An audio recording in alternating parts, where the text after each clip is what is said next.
उदयपुर के बाद अमरावती में भी एक ऐसा मामला आया है जिसने फिर से वही सवाल खड़े कर दिए हैं कि क्या सोची समझी रणनीति के तहत, साजिश के तहत इस तरह की हत्याओं को अंजाम दिया जा रहा है। इस पर बात करने के लिए हमारे साथ सांसद नवनीत राणा हैं और साथ ही रवि राणा भी जुड़े हुए हैं। आप दोनों का बहुत बहुत स्वागत।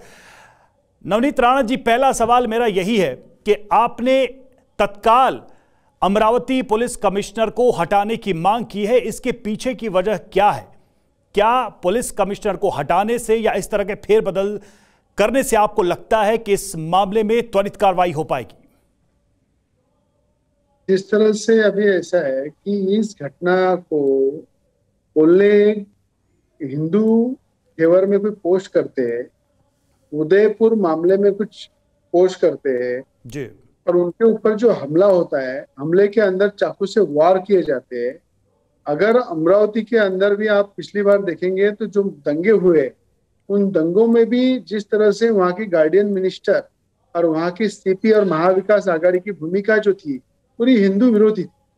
और उसी का परिणाम आज भी एक कोल्ले जैसे हिंदू विचार वाले व्यक्ति को चाकू से मारा जाता है और उस केस को रॉबरी के केस में कन्वर्ट किया जाता है। जब देश के गृह मंत्री जी को वहां की एमपी नवनीत हिंदुओं के फेवर में पोस्ट करने से कोल्ले की जान गई है, एनआईए और सीबीआई के माध्यम से जांच होना चाहिए। तब केंद्रीय एजेंसी उसमें इन्वॉल्व होने के बाद आज वहां पे एनआईए की टीम पहुंच चुकी है और वहां पे अब अमरावती की सीपी आरती सिंह कहती है कि ये उदयपुर जैसा ही मैटर है, उदयपुर से मिला जुला मैटर दिख रहा है।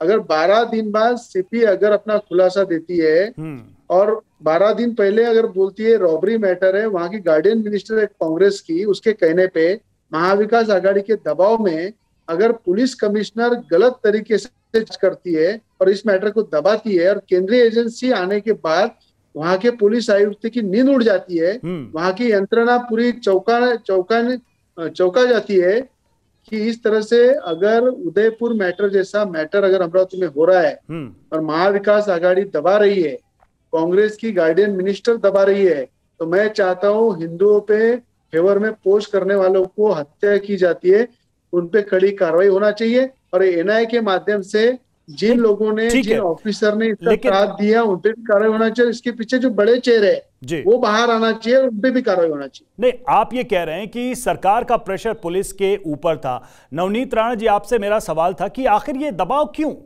क्या इसकी जरूरत है?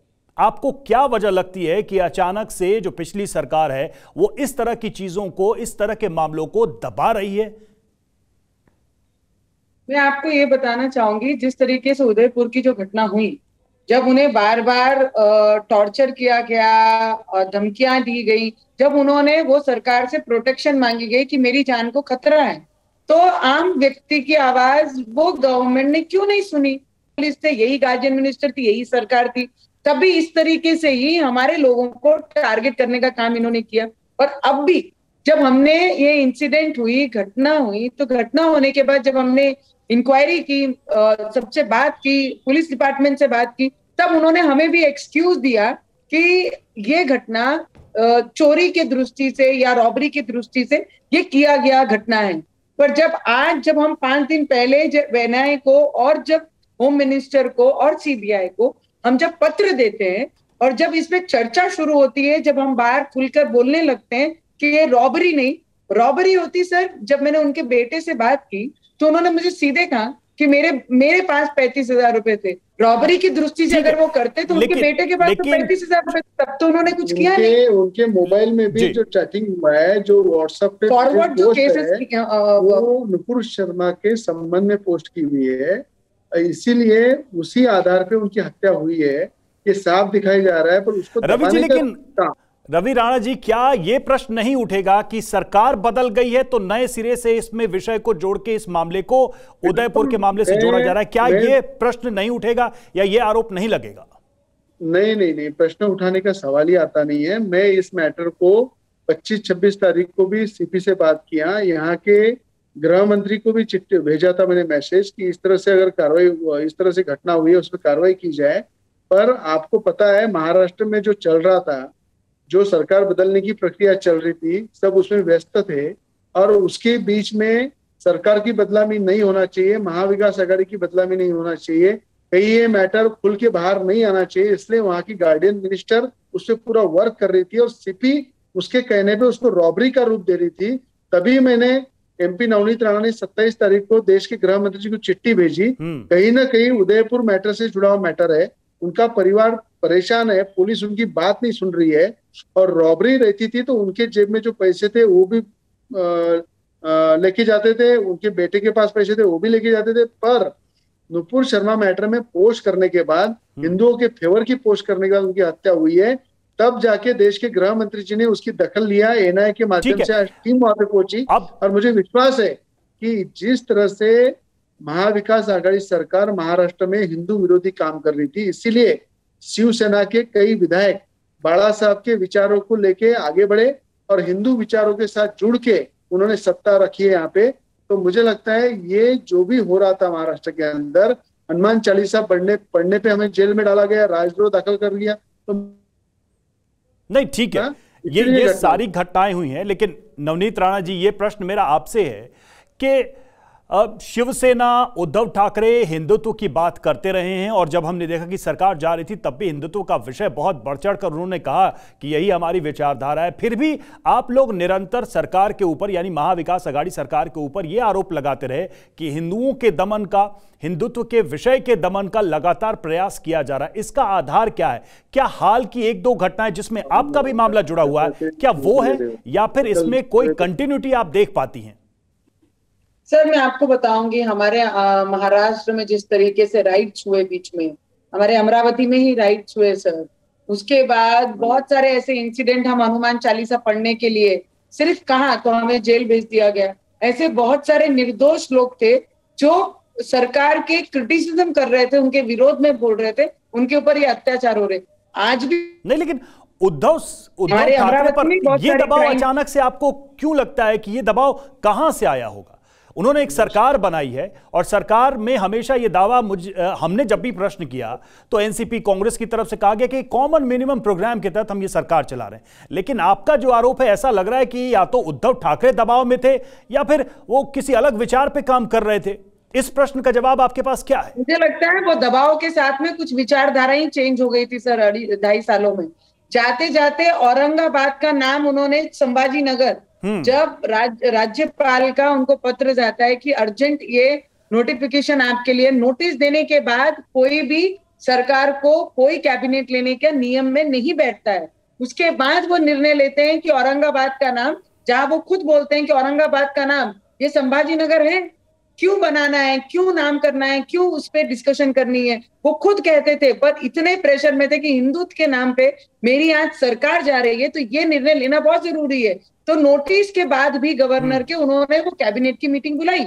इससे खुलेआम और 2.5 वर्षों में जिस तरीके से महाराष्ट्र में जो पद्धति से काम हो रहा था, वो साफ तरीके से महाराष्ट्र के लोगों को ये दिखा है कि उद्धव ठाकरे जी कौन से विचारधाराओं को लेके चल रहे हैं। अगर वो विचारधारा बदलते नहीं तो उनके घर के लोग 40 सदस्य उनकी पार्टी छोड़कर, उनको छोड़कर क्यों बाहर जाते सर? जिन्होंने खून का पानी किया है, जो आज मुख्यमंत्री हमारे महाराष्ट्र के बने, वो मुझे लगता है 14-15 साल से शिवसेना में काम करना शुरू कर दिया था उन्होंने। तो ऐसे शिवसैनिक क्यों छोड़ के जाएंगे अगर वो तो रवि राणा जी, क्या आप इस बात से आप ये मानते हैं या इत्तेफाक रखते हैं कि मूल विषय हिंदुत्व का ही था जिससे उनकी पार्टी में ये दोफाड़ हो गया, इस तरह से पार्टी अलग अलग हो गई, सरकार? मुझे ये लगता है कि जिस तरह से बाला साहब ठाकरे के एक भाषण अगर आपने देखे तो बाला साहब ने कहा था एक दिन महाराष्ट्र का मुख्यमंत्री शिवसैनिक बनना चाहिए और महाराष्ट्र में कभी भी शिवसेना प्रमुख ये कोई पद पे रहेगा नहीं, शिवसेना प्रमुख ही रहेगा। पर जब एकनाथ शिंदे जब 15 साल की उम्र से शिवसेना से जुड़े हैं, आज 15 साल की उम्र से शिवसैनिक करके वो काम कर रहे हैं और उनको दिख रहा है कि बाला साहब ठाकरे के विचारों की हत्या हो रही है। बाला साहब ने जब कहा था मुझे जिस दिन कांग्रेस के घर जाना पड़ेगा या कांग्रेस के साथ मुझे गठबंधन करना पड़ेगा, उस दिन मैं शिवसेना का सेक्टर बंद कर दूंगा, वो दुकान बंद कर दूंगा। और इन्होंने बाला साहब जाते ही कांग्रेस के साथ गठबंधन करके कांग्रेस के विचारों के साथ शिवसेना के विचारों को शामिल किया और पूरी तरह से कांग्रेस के विचारों का एजेंडा महाराष्ट्र में चल रहा था। उससे नाराज होकर 40 विधायकों ने बाला साहब के विचारों के साथ बाहर आए और बाहर आके उन्होंने हिंदुत्व विचारों के साथ भाजपा के साथ गठबंधन किया, सरकार बनाई। ठीक है, ये तो रवि राणा जी, ये तो स्पष्ट हो गया है, क्योंकि क्या घटनाक्रम हुआ है ये हमने देखा है, पूरे देश ने देखा है, और किस तरह से एकनाथ शिंदे की सरकार बनी है। लेकिन वापस मैं उमेश के ही मामले पे आऊंगा, अमरावती के मामले पे आऊंगा। नवनीत राणा जी, मुख्यमंत्री एकनाथ शिंदे या फडणवीस, इन दोनों से क्या आप लोगों की इस विषय में बात हुई है? क्या डिमांड आप लोगों ने रखी है? एक डिमांड तो हम देख ही रहे हैं कि पुलिस कमिश्नर को हटाने की आपने डिमांड की है, लेकिन इस पूरे मामले में जो बाकी एलिमेंट्स हैं उनको लेकर आपने क्या मांग रखी है?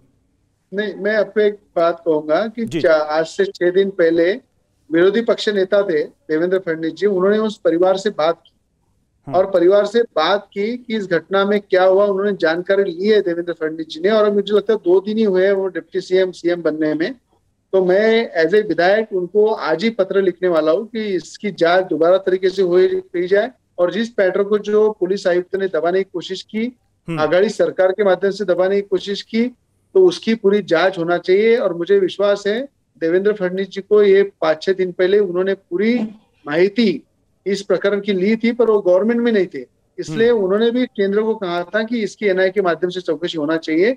और आज खुद गवर्नमेंट में देवेंद्र फडणवीस जी है, तो और मुझे लगता है वो कड़ी से कड़ी कार्रवाई करेंगे और इसकी पूरी जांच करेंगे। एक आखिरी सवाल नवनीत जी आप ही से, क्योंकि आपकी तरफ से यह आरोप लगाया कि महाविकास आघाड़ी सरकार और उद्धव की सरकार ने लगातार दमन किया हिंदुत्व के विषय पर, जिन लोगों ने भी हिंदुत्व के विषय को आगे बढ़ाया, या फिर आपने सीधे सीधे ये कहा कि हनुमान चालीसा जैसी चीज के लिए भी आप लोगों के खिलाफ एक्शन लिया गया। क्या वो दौर गुजर गया है, ये माना जाए?